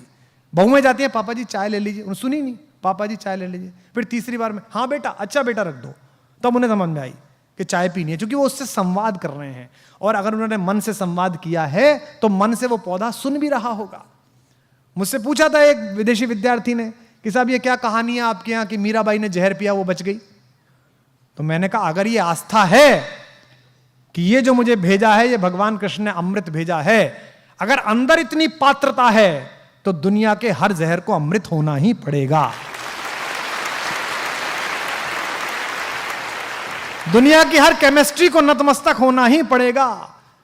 देश के सबसे बड़े कार्डियोलॉजिस्ट हैं, मैं नाम नहीं लूंगा उनका क्योंकि निजता में उल्लंघन हो जाएगा। मैंने उनके साथ एक बार यात्रा की विदेश में, और मैंने देखा कि वो प्राइवेट जेट था जिसमें जाना था, उसमें उन्होंने बैठने के तुरंत बाद 4 घंटे का सफर था, अपने हैंड बैग से लड्डू गोपाल निकाले और गणपति निकाले और दोनों को प्रणाम करा। तो मैंने उनसे पूछा भाई साहब ये क्या है, आप तो इतने बड़े डॉक्टर हो, ऐसे रोबोटिक्स से ऑपरेशन कर देते हो। दुनिया में हिंदुस्तान में जो भी बड़ा है, चाहे वो मुख्यमंत्री हो, प्रधानमंत्री हो, सेठ हो, वो आप ही के चरणों में आके गिरता है कि तुम खोलो दिल।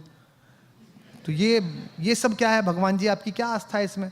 तो उन्होंने मुझे कहा कि देखो मैंने बहुत ऑपरेशन किए हैं और मैंने अनेक बार ऐसा देखा कि सब कुछ ठीक था, कोई प्रॉब्लम ही नहीं थी, और मुझ जैसा डॉक्टर था और पूरी बैटरी डॉक्टर्स की लगी हुई थी और मैं कुछ नहीं कर पाया, मेरे सामने से आदमी निकल गया। और कई बार मैंने ऐसा देखा कि आदमी ऐसा है कि इसको तो कोई नहीं बचा सकता, मुझ जैसे 650 लग जाएं, और मैंने कुछ नहीं किया, बस कोशिश शुरू की थी कि वो आदमी बच गया। तब मुझे पता लगा कि मुझसे और मेरे ज्ञान और मेरी क्षमता प्रतिभा से भी ऊपर कोई ताकत है जो दुनिया को चलाती है, जो दुनिया के बारे में तय करती है। तो ये है जीवन का अंतिम मोक्ष, ये काम के बाद का मोक्ष है। जीवन के 4 हेतु हमने तैयार करे। तो ये जो एकाग्रता है अपने काम में, कि जिस समय आप इतिहास पढ़ रहे हो, जिस समय आप सोशियोलॉजी पढ़ रहे हो, जिस समय पॉलिटिकल साइंस पढ़ रहे हो, उस वक्त आपको ये लगे जैसे इस परिसर में बैठे हुए जो लोग हैं, जो त्रयी है आपकी चेतना की, स्थान की, आपने व्यक्तित्व की और समय की, वो तीनों अर्धलुप्तावस्था में, उन्हें याद नहीं है कि मैं कहां बैठा हूं, मुझे कितने बजे जाना था, मैं कौन हूं। संवाद में सरसता है, हम एक दूसरे से बात कर रहे हैं, आप रिएक्ट कर रहे हैं, मैं आपकी बात कर रहा हूं। तो आप जब पढ़ें, जब पढ़ने के लिए बैठें, तो इतनी समरसता जिस दिन आ जाएगी, उस दिन ये पब्लिक सर्विस कमीशन का रिजल्ट नहीं है, ये प्रोडक्ट नहीं है, ये बाई प्रोडक्ट है। आपको ये तो बाई प्रोडक्ट में मिल जाएगा, तो छाछ है, नवनीत नहीं है, मक्खन नहीं है। मक्खन वो आत्मसंतोष है जो आपको इतिहास को पढ़ने में मिलेगा। मक्खन वो आत्मसंतोष है कि आपको इस बात के शोध लगाने में लगेगा कि पानीपत की तीसरी लड़ाइयों में, तीनों लड़ाइयों में निर्णय विपरीत क्यों हुए। मक्खन वो आत्मसंतोष है जब आपको इस बात की स्मृति पूरी आ जाएगी कि आज मैंने कितने मजेदार तरीके से मैंने विश्व की राजनीतिक व्यवस्था पढ़ ली, मैकियावेली पढ़ लिया, मैंने कौन तक पढ़ लिया मैंने। वो जो आपको आत्मसंतोष आएगा वही असली नवनीत है, बाकी बाई प्रोडक्ट है। ये मैं अपने अनुभव के आधार पर कह रहा हूं। ये प्रसिद्धि, ये ऐश्वर्य, ये मान्यताएं, ये सब बाई प्रोडक्ट हैं। दुनिया का, हिंदुस्तान का सबसे बड़ा सांस्कृतिक मसीहा गुरुदेव रविन्द्रनाथ टैगोर, आप सब जानते हो उन्हें, उनके नाम से युग प्रारंभ हुए। बंगाल में रविंद्र संगीत है, बंगाल में रविंद्र चित्रकला है, बंगाल में रविंद्र मूर्ति शिल्प है। वो 64 साल की आयु में तो उन्होंने मिट्टी से काम करना सीखा। कितनी ललक रही होगी। जिस आदमी को नोबेल पुरस्कार मिल गया था, जिसको हिंदुस्तान का सबसे बड़ा सिपाही गांधी गुरुदेव कहता था, जिसके यहां इंदिरा गांधी पढ़ती थी छोटेपन में, जो खुद ही देवेंद्रनाथ ठाकुर का पोता था, इतने बड़े रईस का, इतने बड़े जमींदार का, वो 64 साल की उम्र में मिट्टी से मकान बनाना सीखा उन्होंने। और अपनी कुटिया बनाई श्यामली नाम से, काली मिट्टी से, नदी के किनारे से लाके। जीवन भर पढ़ते लिखते रहे गुरुदेव। और आप पढ़िए संस्मरणों को। जब उनकी मृत्यु की रात थी तो एक दिन पहले उनसे मिलने के लिए क्षितेंद्र मोहन सेन गए, जो कला के आचार्य थे, फाइन आर्ट्स के प्रोफेसर थे विश्व भारती में। तो गुरुदेव बोल नहीं पा रहे थे, बहुत धीमे से बोल रहे थे, मृत्युशैया पर थे। तो उनकी आंख में उन्होंने आंसू देखा। तो क्षितेंद्र मोहन सेन ने कहा गुरुदेव से कि गुरुदेव कि मृत्योर भय, क्या मृत्यु का भय है आपको, जो आपकी आंख में आंसू हैं? तो गुरुदेव ने उसका उत्तर दिया अपनी गीतांजलि की एक कविता से। और उस कविता का अनुवाद यह है कि हे ईश्वर, हे परम पिता, तुम्हारा सागर बड़ा विशाल था और मेरी बाल्टी बड़ी छोटी थी। Oh my father, your ocean was so vast and my basket was so small. मैं थोड़ा सा ही जान पाया इस पृथ्वी से, थोड़ा सा ही जान पाया। कितने बड़े आदमी ने सोचा। और आपको लगता है, हमको लगता है ये कर लिया, इतना सा पाठ्यक्रम कर लिया, इतना हो गया, हम तो खलीफा हो गए। तो इसका मतलब क्या है कि दुनिया में इतना अधिक है कि उसका बहुत बहुत बहुत बहुत बहुत छोटा अंश आपको जीना है। आप देखिएगा कि जितनी भी ये सो कॉल्ड एलीट क्लास बनती चली जा रही है, इसका सारा बोध निजता पर शुरू है और निजता पर खत्म है। जबकि ये भारत नहीं था। दूसरे को मारकर खाइए, ये विकृति है। वो अपना खाए, मैं अपना खाऊं, ये प्रकृति है। लेकिन वो खा सके इसकी चिंता करके मैं खाऊं, ये संस्कृति है। और इसी बात का बड़ा आदमी कौन है? उसके घर कोई आता ही नहीं है। सुबह बाई घंटी बजाती है, शाम को दूध वाला, बीच में कोई आता ही नहीं है। मेरे पिताजी मेरे घर आते हैं तो वो लोगों से कहते हैं, बड़े खुश होते हैं, कहते हैं यार ये आदमी ठीक है, इसके यहाँ 10 आदमी चाय पीते हैं, 20 आदमी खाना खाते हैं, 5 आदमी सोते रहते हैं, ये ठीक है। मैं जोशी जी से असहमत हूं जो कह रहे हैं कि पहले शिक्षा लाइए। शिक्षा तो लाइए, लेकिन हिंदुस्तान की, दुनिया की जितनी समस्याएं हैं वो किसने पैदा करी? आइए, शिक्षित लिखते हैं, अशिक्षित लिखते हैं और समस्या लिखते हैं। आइए, पहली समस्या बेरोजगारी, किसने पैदा करी भाई? शिक्षित लोगों ने क्या अशिक्षित लोगों ने? शिक्षित लोगों ने। गांव में सबके पास रोजगार था, गांव में सब लोगों के पास कुछ ना कुछ काम था। लकड़ी वाले के पास लकड़ी का काम था, जूते वाले के पास जूते का काम था, लोहे वाले के पास लोहे का काम था। सब एक दूसरे को भोजन दे रहे थे, सब एक दूसरे को अन्न दे रहे थे, सबका काम चल रहा था। आपने सुना गांव में कोई भूखा मर गया? नहीं मरा। ये शिक्षित लोगों ने पैदा की। प्रदूषण किसने पैदा किया? गांव में प्रदूषण देखा कभी? किसने पैदा किया? शिक्षित लोगों ने। इससे क्या तय होता है कि शिक्षा आपको कार दे सकती है, लेकिन लर्निंग आपको संस्कार दे सकती है। आपको तय करना है कि बिना संस्कार की कार लेनी है कि संस्कार सहित कार लेनी है। अधिकतम पूरी लड़ाई बिना संस्कार की कार लेने की है। यही कारण है कि हमने इस जीवन को कष्ट का साधन बना दिया है। दूध में यूरिया मिलाया जा रहा है। जो यूरिया मिला रहा है उसको शर्म लिहाज नहीं है कि किसी की किडनी में जाएगा तो किसी का पति, किसी का बेटा, किसी का सुहाग, किसी की राखी सुनी हो जाएगी। उसके खुद के घर में भी बेटी है, उसके खुद के घर में भी पुत्र है। वो सोच के देखे कि मेरे पुत्र को अगर ये यूरिया किडनी फेल कर दे और मेरा बेटा मर जाए तो कैसा लगे। नहीं, वो सोच ही नहीं रहा। उसको लगता है 1000 रुपए फालतू मिलने, थोड़ा सा यूरिया मिला दो। सब्जी वाला यही कर रहा है आपके साथ, अफसर आपके साथ यही कर रहा है, सरकारें आपके साथ यही कर रही हैं, नेता आपके साथ यही कर रहे हैं, क्योंकि हमने इस पूरे प्रोसेस को लर्निंग का बनाया ही नहीं है। हमने इस पूरे प्रोसेस को शिक्षा का बनाया है। और मैं आपसे निवेदन करता हूं कि शिक्षित हो जाइए, पढ़िए, खूब पढ़िए, रिसर्च करिए, इंजीनियर बन जाइए, डॉक्टर बन जाइए, आईएएस बनिए, पीसीएस बनिए, लेकिन लर्निंग सीखिए। कोई नासा नहीं गए थे वो गांव के लोग जो गौरैया को धूल में लेटते हुए बता देते थे कि आज पछुआ के साथ बादल आएंगे। उसने अनुभव से ये जाना था। तो इसका मतलब कुछ ज्ञान ऐसे हैं जो अनुभव से ही आते हैं। महिलाएं बैठी हैं, मातृशक्ति बैठी हैं, मातृशक्ति इस नगर का प्रतिनिधित्व करती हैं। लोग कहते हैं ना बच्चा पैदा हुआ, बच्चा पैदा नहीं हुआ, बच्चे के साथ एक और चीज पैदा हुई, मां पैदा हुई। उससे पहले वो भाभी थी, बेटी थी, बहन थी, मां नहीं थी। अब वो मां पैदा हुई है। मेरी पत्नी मेरी बेटी को डांटते हुए अक्सर कहती है, तू बनेगी ना मां तब पूछूंगी तुझसे। उसको लगता है खराब बात है। अरे ये सही बात है, क्योंकि उससे पहले वो सिर्फ बेटी थी, सिर्फ वो पत्नी थी, सिर्फ वो बहन थी। जिस बार पहली बार उस शिशु ने आकर किलकारी भरी, उस दिन मां को पता चला कि मैं मां हूं, मेरा बोध क्या है, मुझे जगना इसके अनुसार है, मुझे सोना इसके अनुसार है, मुझे इसका सब काम करना है। उस दिन से उसका बोध पैदा हुआ। तो जैसे आप ज्ञान के साथ यात्रा करते हैं, आपके मन में नई जिज्ञासा पैदा होती है, तो यकीन मानिए आप भी पैदा होते हैं, साथ साथ आप भी नए तरीके से पैदा होते हैं। जब आप कोई चीज पढ़ते हैं और आपको एकदम चेतना आती है कि यार क्या अद्भुत बात पढ़ी, तो ये मानिए कि थोड़ा सा जन्म आपका हुआ है। अब आपको तय करना है कि आपको अधूरा पैदा होना है कि पूरा पैदा होना है। आपको विकल दिव्य अंगों के साथ पैदा होना है कि संपूर्ण सुशोभित शरीर के साथ पैदा होना है। इसलिए पढ़िएगा तो ये सोच के मत पढ़िएगा कि ये पास करना है, ये सोच के पढ़िएगा कि मुझे ये जानना है, ये मेरी इच्छा है, ये मैं जानना चाहता हूं। अधिकांशतः हम जो पढ़ रहे हैं, हम ये पढ़ रहे हैं कि ये इतना है, इसको ऐसे करने से ऐसे हो जाएगा। इससे जीवन आगे नहीं जाएगा।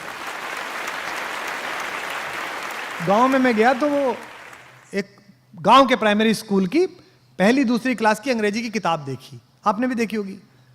उसमें लिखा हुआ था जी फॉर जेंटलमैन। तो सामने कुछ चीजें बनी रहती है ना, अम्ब्रेला बना हुआ है ना, बना रहता है सब। बी फॉर बैलून, तो बैलून बना हुआ है। तो जी फॉर गर्ल एंड जेंटलमैन, तो एक लड़की बनी हुई, और जेंटलमैन के नाम पर सूट पहने हुए एक आदमी बैठा हुआ, मतलब खड़ा हुआ, यानी कि जेंटलमैन है। जिसने सूट पहना वो जेंटलमैन है। तो गांव के उस बच्चे को यह लगता होगा कि ये जो धोती कुर्ते में मेरा बाप है,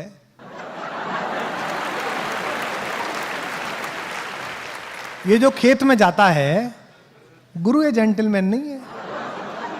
जेंटलमैन कौन है? जेंटलमैन पीडब्ल्यूडी का वो चोर क्लर्क है जो सूट में आता है रोज सुबह सुबह।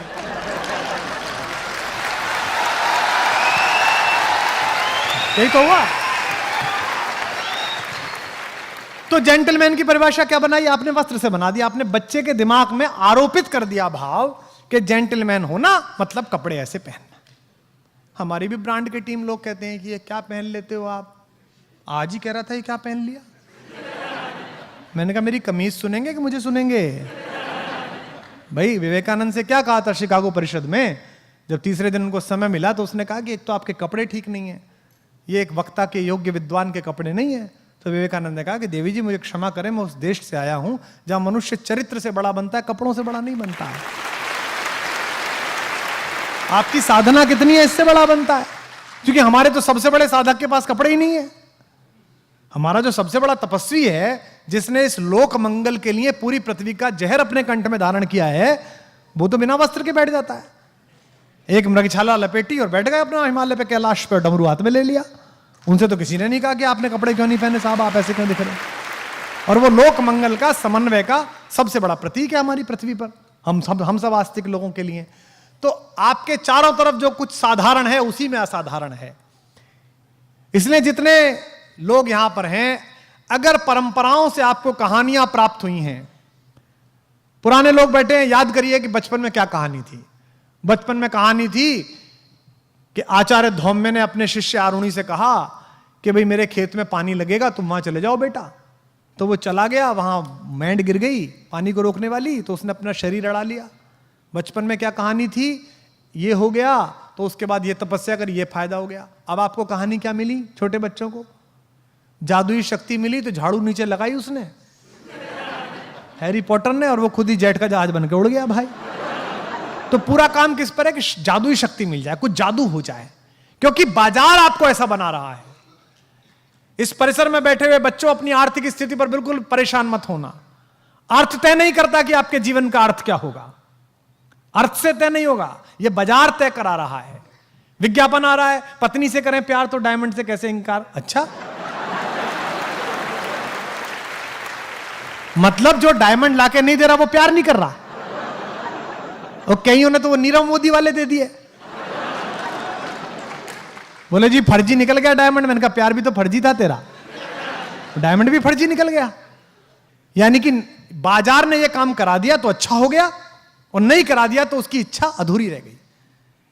ये किसने किया है? ये उन्होंने किया है जिनको अपना कूड़ा हिंदुस्तान की 135 करोड़ जनता के सिर पे लादना है। ये उनका किया हुआ काम है, इसका कोई मतलब हमारे आंतरिक सुख से नहीं है। मैं गांव गया जी अभी 1-1.5 साल पहले वो एक चैनल ने मेरे ऊपर डॉक्यूमेंट्री की, वो प्रोग्राम बनाते थे व्यक्ति विशेष, तो मुझसे बोले जी आपका गांव जरा आप वहाँ चलेंगे, थोड़ा गली में घूमेंगे तो हम पीछे कैमरा लेके चले जाएंगे। मैंने कहा भाई चलो, तो मैं चला गया। तो वहाँ खेत की तरफ गए तो 2-4 बालक भैंस की पीठ पे बैठ के घूम रहे। तो वो लड़की जो चैनल वाली वो कह रही थी ओ माय गॉड सर, क्या पुअर, देखिए कितने पुअर हैं और कैसा, मतलब देखिए कैसा लग रहा है इन्हें। मैंने कहा तेरी मर्सिडीज से ज्यादा खुश है वो। हाँ, पूछ के देख उसके अंदर कितना कितना अंदर से आनंद बह रहा है। उसने इस भैंसे की जो मचक है ना, उसके हिसाब से अपना शरीर ढाल लिया कि यूं मुड़ेगा और यूं मुड़ेगा।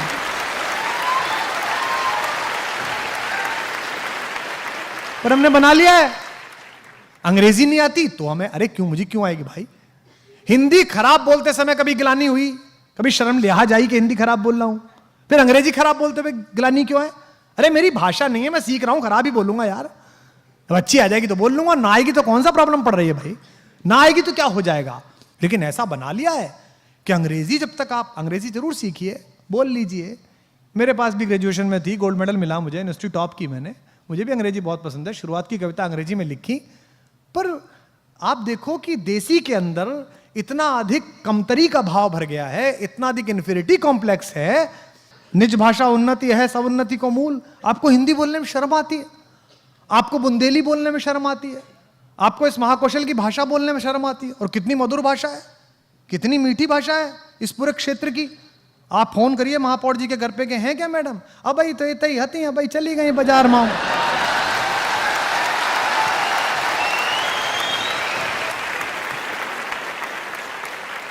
ये बेसिकली कमतरी है कि साहेब बोलता था तो नौकर भी बोलेगा।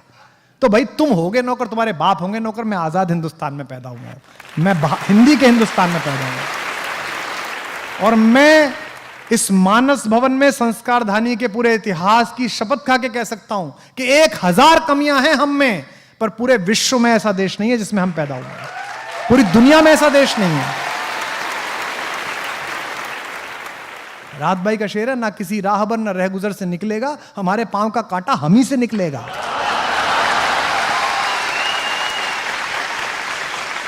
हम अपना काम कर लें। हिंदुस्तान कोई लाल किले का नाम नहीं है, हिंदुस्तान किसी पार्लियामेंट की बिल्डिंग का नाम नहीं है।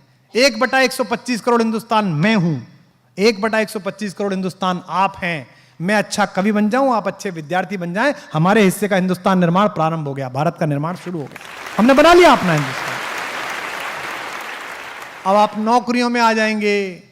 ये जितने नेता हैं, जितने मुख्यमंत्री हैं, प्रधानमंत्री हैं, विधायक हैं, महापौर हैं, अलग अलग पदों पर लोग हैं, इनकी समय सीमा है 5 वर्ष, 10 वर्ष, 15 वर्ष, 20 वर्ष। आप जब नौकरी में आएंगे, आपकी समय सीमा आपकी सेवानिवृत्ति तक है। आपको वेतन ये नहीं देंगे, इस देश की जनता का टैक्स देगा।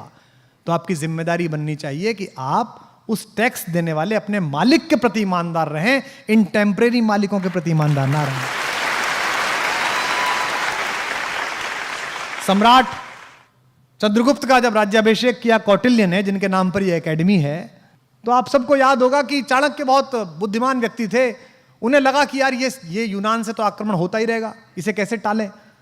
तो सेल्यूकस जो सेनापति थे सिकंदर के, सिकंदर तो वहीं से लौट गया था कोने से, तो उसने सोचा कि भाई अब कैसे इनसे संधि की जाए। तो उन्होंने सेल्यूकस की पुत्री कार्नेलिया से चंद्रगुप्त की शादी करा दी। भाई इससे बेहतर क्या है, रिश्तेदारी होगी, अब आक्रमण नहीं होगा। और यही हुआ। भारत में सम्राट चंद्रगुप्त का वंश बहुत दूर तक फैला। 2 वर्ष बाद महारानी कार्नेलिया ने एक पुत्र को जन्म दिया जो भारत का अगला सम्राट बना। जब उसकी पहली वर्षगांठ हुई तो बहुत बड़ा उत्सव हुआ। उसमें सम्राट सेल्यूकस को भी बुलाया गया। वो सेनापति से सम्राट हो चुके थे, खुद ही एम्परर हो गए थे। वो एम्परर आए, 2 महीने रहे। जब वो जाने लगे तो पटना में पाटलिपुत्र में उनका नागरिक अभिनंदन हुआ। तो नागरिक अभिनंदन में आभार व्यक्त करते हुए सम्राट चंद्रगुप्त ने कहा कि सम्राट सेल्यूकस, हमने आपकी 2 महीने सेवा करने की कोशिश की, फिर भी हमारे देश से, भारत से अगर कोई त्रुटि रह गई हो आपकी आवभगत में, तो उसके लिए मैं क्षमा प्रार्थी हूं। मैं आशा करता हूं कि आपका यहां का प्रवास अच्छा बीता होगा। कितनी अच्छी भाषा है। सेल्यूकस ने भाषण देते हुए कहा कि सम्राट, मैं आपका आभारी हूं कि आपने मुझे नाना बनने का अवसर दिया, मुझे अपना अतिथि बनने का अवसर दिया। जीवन में यही सबसे अच्छा था कि मेरी पुत्री के पुत्र हुआ जो आपका अगला अधिकारी है। बड़ा अच्छा प्रवास रहा, बड़ी अच्छी आपने सेवा की। बस एक शिकायत है, अगर आप कहें तो मैं कह दूं। सम्राट ने कहा कि बताइए क्या शिकायत है।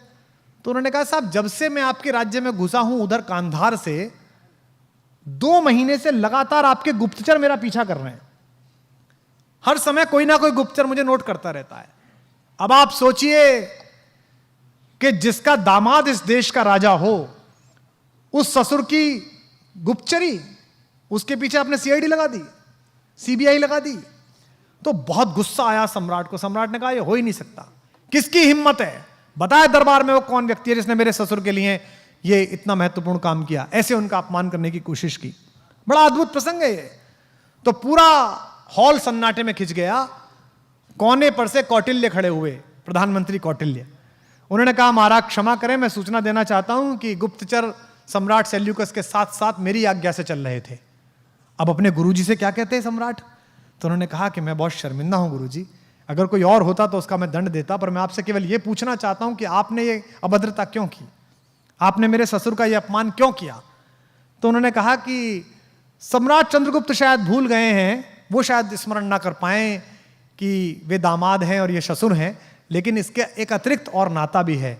सम्राट सेल्यूकस दूसरे देश के राजा हैं जो मेरे यहाँ विजिट पर हैं, और प्रधानमंत्री और गृहमंत्री होने के नाते मेरा कर्तव्य है कि बाहर से आने वाला राजा किससे मिल रहा है, क्या बातें कर रहा है, अपने राष्ट्र के हित में मैं जानूं और आपको सूचित करूं, इसलिए मैंने ये काम किया। तो आप इस देश के लिए, इस समाज के लिए, इस परिवार के लिए, इस गांव के लिए महत्वपूर्ण बनिए। उसके प्रति उत्तरदायी बनना, अधिकारी बनने के बाद इन लोगों के प्रति उत्तरदायी मत बनना जो राजनीति में आते जाते रहते हैं, क्योंकि ये तो खुद ही अपने प्रति उत्तरदायी नहीं है। अभी चुनाव आएगा तो इधर के उत्तरदायी उधर खड़े मिलेंगे और उधर के उत्तरदायी इधर खड़े मिलेंगे, पता ही नहीं चल पाएगा। तो मैं आशा करता हूं कि आज के इस उद्बोधन के बाद हमारे बहुत सारे युवा साथियों को, हमारे छोटे भाई बहनों को जीवन में कुछ प्रेरणा मिली होगी। कष्ट आएंगे, छोटे मोटे कष्ट आएंगे, पराजय होगी, असफलता होगी, उपहास उड़ाएंगे लोग, गिरेंगे आप, कपड़े आपके फटेंगे, चोट लगेगी, पैरों में छाले पड़ेंगे, अपमान होगा, अपयश होगा, लेकिन उसके बाद आखिर में जो मिलेगा वो आपको अमृत तत्व मिलेगा, आनंद मिलेगा, जिसके अंदर भी इस सृष्टि में जरा सा भी गरल पीने की क्षमता है, जिसके कंठ में सरस्वती और शंकर उसे ही आशीर्वाद देते हैं। अंत में उसी के पास श्रद्धा करते हैं।